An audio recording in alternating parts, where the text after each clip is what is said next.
세계 미스테리 TV에 오신 것을 환영합니다. 오늘의 미해결 사건 이야기는 미들로디언이라는 텍사스의 작은 마을에서 발생한 사건입니다. 이 사건은 한 용의자가 피해자를 스토킹하는 소름 끼치는 영상이 공개되고 나서부터 주목을 받기 시작했습니다. 언젠간 이 사건이 해결될 수 있기를 바라며 이 사건의 경위와 여러 가지 증거들을 자세히 다루어 보도록 하겠습니다. 피트니스 강사 테리 미시 비버스는 세 자녀의 아내이자 엄마였습니다. 45세의 이 여성은 어려움에 처한 사람들을 돕고자 했던 착한 성품을 지닌 사람으로 알려져 있었습니다. 2016년 4월 17일 저녁 7시 55분 미시 비버스는 자신의 페이스북 피트니스 그룹인 캠프 글래디에이터에 글을 하나 올립니다. 그녀가 올린 포스트에는 밤새 비가 오더라도 동네 교회에서 새벽 5시에 운동을 하겠다는 글이었습니다. 미씨는 피트니스 강사였기 때문에 수업을 준비하기 위해 보통 일찍 도착하곤 했습니다. 하지만 그날 아침은 미씨가 제일 먼저 도착하지 않았습니다. 이 미제 사건에 공개된 가장 소름 끼치는 증거 중 일부로는 4월 18일 새벽 3시 50분 용의자가 천천히 그리고 태연하게 교회 주변을 걸어가는 모습이 비디오에 찍힙니다. 이 용의자는 주방 출입구 근처에 있는 연문을 망치로 부수고 교회 안으로 들어갔고 태연하게 교회 내에 있는 여러 방들을 들락날락합니다. 불행히도 그 건물에는 경보 시스템이 설치되어 있지 않아 외부 카메라가 작동되지 않았습니다. 또한 이 영상들은 동작 감지로 작동되었지만 교회 내부에 설치된 보안 카메라 전부가 작동된 것은 아니었습니다. 경찰은 약 2분 분량의 CCTV 영상만 대중에게 공개했습니다. 미 씨는 오전 4시 20분에 교회에 들어갔지만 이 영상은 공개되지 않았습니다. 15분 후인 새벽 35분 한 수강생이 도착해 차를 주차했고 먼저 도착한 이 수강생은 다른 수강생과 같이 들어가기 위해 오전 5시까지 차에서 기다리고 있었습니다. 그리고 오전 5시에 이 수강생들은 미씨의 처참한 시신을 발견하게 되고 곧바로 911에 신고 전화를 하게 됩니다. 이 사건이 주목을 받았던 이유는 경찰이 수집하여 대중에게 공개한 증거의 양은 턱없이 부족했던 반면 기밀로 붙여진 증거의 양은 훨씬 더 많았습니다. 경찰이 도착하여 수사를 시작했을 때에는 그들은 건물에 가해진 손상을 통해 강도 사건일 거라 추측했습니다. 하지만 교회의 금품을 가져가지도 심지어 미씨의 결혼 반지도 손가락에 그대로 끼워져 있었기 때문에 표적 살인 사건으로 보기 시작했고 경찰이 미씨의 부검을 진행한 결과 그녀의 사인은 가슴과 두부 손상인 것으로 밝혀졌습니다.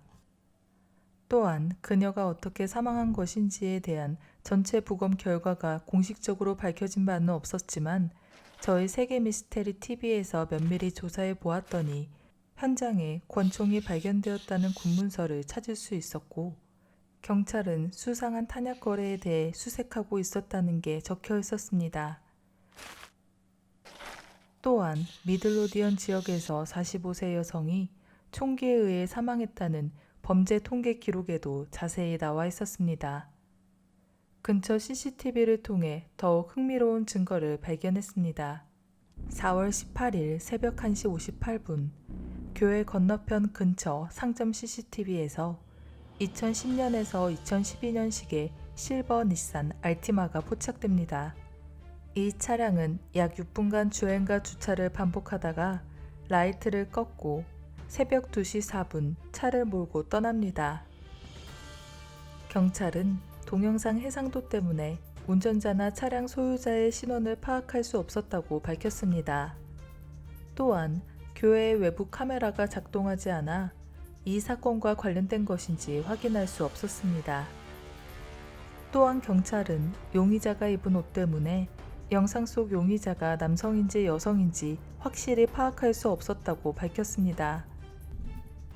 용의자가 입은 유니폼은 그의 신원과 실제 체구를 감추기 위해 입은 것이라 보고 있으며 이 용의자가 피해자인 미 씨에게 쉽게 접근할 수 있도록 이 유니폼을 입었을 가능성 또한 있다고 보았습니다. 수사관들에 따르면 용의자가 입은 경찰복은 실제 전술 경찰복과 다르다고 밝혔습니다. 그리고 용의자의 헬멧 상단부터 신발까지의 키는 약 173cm일 것이라 추정했습니다. 또한 수사관들과 사람들에게 크게 주목받고 있는 한 가지는 바로 용의자의 독특한 걸음걸이였습니다. 용의자는 큰 신발을 착용한 채 느리면서도 특이한 걸음걸이를 가졌는데 이에 대해 부상 때문이거나 과체중일 수 있겠다는 의견이 있습니다. 사실 경찰은 법의학과 전문의와 함께 용의자의 걸음걸이 패턴에 대해 분석했습니다. 이 전문의는 보행 분석을 통해 걸음걸이를 분석해 범인을 밝혀낼 수 있었기 때문에 법의학과 전문의는 경찰관에게 비슷한 망치와 유사한 장비를 착용한 후 교회 주변을 걸어보도록 요청했습니다. 놀랍게도 착용한 장비와 무기의 무게는 경찰관의 자연스러운 보행 동작에 변화를 주었습니다. 그렇기 때문에 영상 속 용의자의 보행 패턴이 평상시의 보행 패턴과 유사한지 확인하기 어려웠습니다. 법의학 전문의는 또한 FBI를 통해 9명의 용의자가 걸어가는 영상을 받았는데 그중 단 한 명만 보행 방식이 용의자와 근접했다고 알렸습니다. 전문의는 용의선상에 오른 자들의 신원을 확인할 수 없었을 뿐더러 9명의 용의자들 또한 FBI가 그들을 감시하고 촬영했다는 사실을 모르고 있다고 언급했습니다. 마지막으로 법의학 전문의가 인터뷰에서 언급한 것은 공개되지 않은 CCTV 영상을 보았다는 것이었습니다. 전문의는 영상 속 교회에 있던 미 씨의 마지막 순간을 묘사했습니다. 그녀는 카메라가 잡히지 않는 곳에서 나는 소음을 듣고 고개를 재빨리 돌린 채 무언가에 놀란 표정을 짓고 있었다고 전했습니다. 영상 속의 그녀는 마치 뭔가 잘못된 일이 일어날 것만 같아 도망치려고 하는 공포 영화를 연상케 했지만 그가 본 영상은 실제로 일어난 일이었기 때문에 그 모습이 영원히 기억될 것 같다고 전했습니다. 보통 살인사건을 볼 때 경찰은 피해자와 가장 가까운 사람들을 조사합니다. 미 씨의 남편인 브랜드 비버스는 사건 당시 미들로디언에서 965km 떨어진 곳에 있었습니다. 그는 그 주에 연례낚시 여행 일정이 있었습니다. 경찰은 그의 항공 기록을 통해 알리바이를 확인했으며 그의 휴대폰 위치 추적 결과 또한 사건 당시에는 미시시피에 있는 휴대폰 기지국에 있었다는 것이 확인되었습니다. 하지만 브랜든이 용의자일 가능성으로 보는 범행 동기와 의심스러운 부분들이 많이 있었습니다. 수색영장에 따르면 그가 처음 미 씨의 사망 사건에 대해 전화를 받았을 때 자신의 부인이 어떻게 사망했는지 묻지 않았다고 합니다. 일반적으로 사건의 피해자 배우자라면 사건 경위에 대해 알고 싶어 합니다. 하지만 그는 수사 과정에서 경찰의 제의를 받고도 부검 결과를 보기를 거부했습니다. 또한 미 씨와 브랜드는 순탄치 않은 결혼 생활과 재정적인 어려움을 겪고 있었다고 합니다.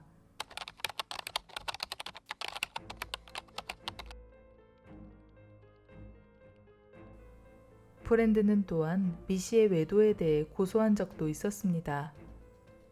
영장을 통해 찾은 휴대전화 기록에는 미 씨가 외도를 했다는 것을 암시하는 문자들이 있었습니다. 미 씨가 사망하기 3일 전 그녀는 링크드인에서 받은 메시지를 그녀의 친구들과 공유했습니다.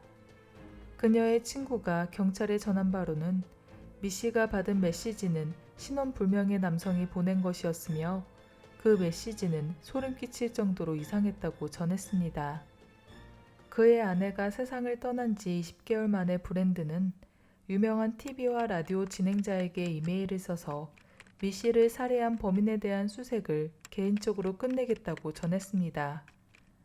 그리고 그의 이메일에는 자녀들이 그 용의자를 체포하길 그다지 원치 않는다 라고 쓰여 있었습니다. 브랜든의 변호인은 그가 영상 속 용의자가 아니라는 것을 증명할 만한 알리바이가 있다고 적극 주장했습니다. 그의 유일한 연루 의혹은 살인 청부업자를 고용했거나 영상 속 용의자와 범행을 공모했을 가능성이 있다는 것이었습니다.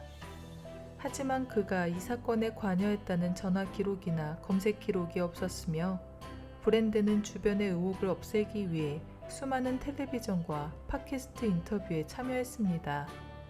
그는 또한 정신과 치료 상담을 받고 있다고 인정했으며 현재 경찰은 그를 용의자로 보고 있지 않다고 밝혔습니다.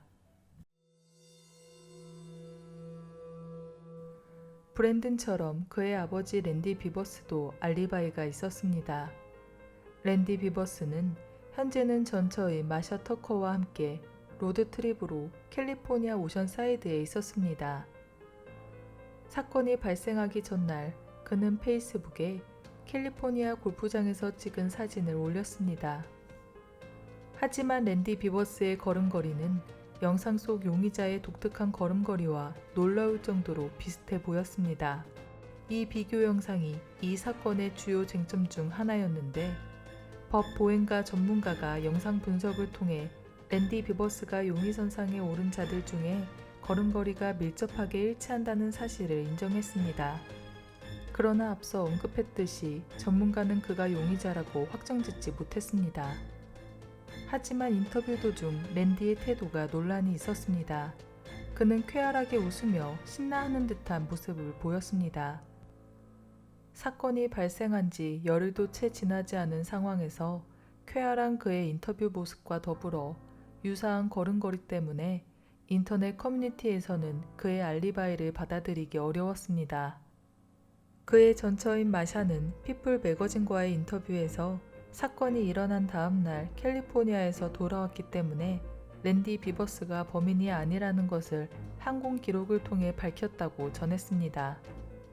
하지만 페이스북에 올린 사진과 관련하여 그 사진이 실제로 언제 찍은 것인지에 대한 정보를 찾을 수 없을 뿐더러 그가 페이스북에 올린 사진은 사건 전날 올린 사진 한 장이 전부였습니다.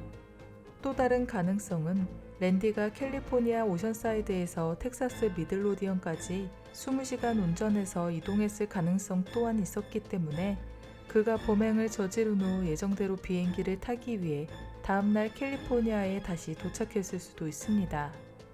또한 추적 기록이 가능한 휴대전화는 두고 가고 모든 연료비는 현금으로만 지불했을 수 있습니다. 랜디는 또한 영상 속 용의자의 키와 체중이 매우 근접했습니다. 랜디의 변호인은 그가 20시간 동안 운전했을 것이라는 가설은 설득력이 없다고 전했습니다. 수사관들에 따르면 브랜든과 마찬가지로 휴대전화 기지국 기록과 비행 기록이 그에게 강력한 알리바이를 제공했다고 밝혔습니다. 또한 랜디가 피범벅이 된 셔츠 2벌을 근처 세탁소에서 세탁을 맡겼다는 보도가 있었지만 그 혈액은 그들이 키우는 반려견 치와의 것으로 확인되었습니다. 경찰은 성명을 통해 현재 랜디를 포함한 미씨 가족 모두 수사선상에서 제외됐다고 밝혔습니다. 경찰이 다른 용의자들을 신문했지만 모두 무혐의 처분을 내렸습니다. 수사관들은 다른 누군가가 추가적인 정보를 제공하지 않는 한 영상 속 용의자가 누구인지 알기는 어려울 것이라고 밝혔습니다. 경찰이 기밀로 붙인 증거는 범인만이 알 수 있는 정보라는 것이기 때문에 경찰은 향후 신문 과정에서 용의자가 우연히 그 증거에 대한 정보를 인정하여 용의자의 신원을 밝힐 수 있을 것이라 기대하고 있습니다. 미제 사건들은 많은 의문점들을 남깁니다. 영상에 나오는 사람이 고용된 청부업자였을까요? 아니면 미씨와 가까운 사람이었을까요? 왜 그녀의 가족은 용의자 수색을 중단해달라고 했을까요? 여러분의 가설을 아래 댓글로 남겨주세요. 이번 미제 사건을 다룬 세계미스테리 TV를 시청해주셔서 감사합니다. 다음 주에 새로운 사건으로 다시 찾아뵙겠습니다. 감사합니다.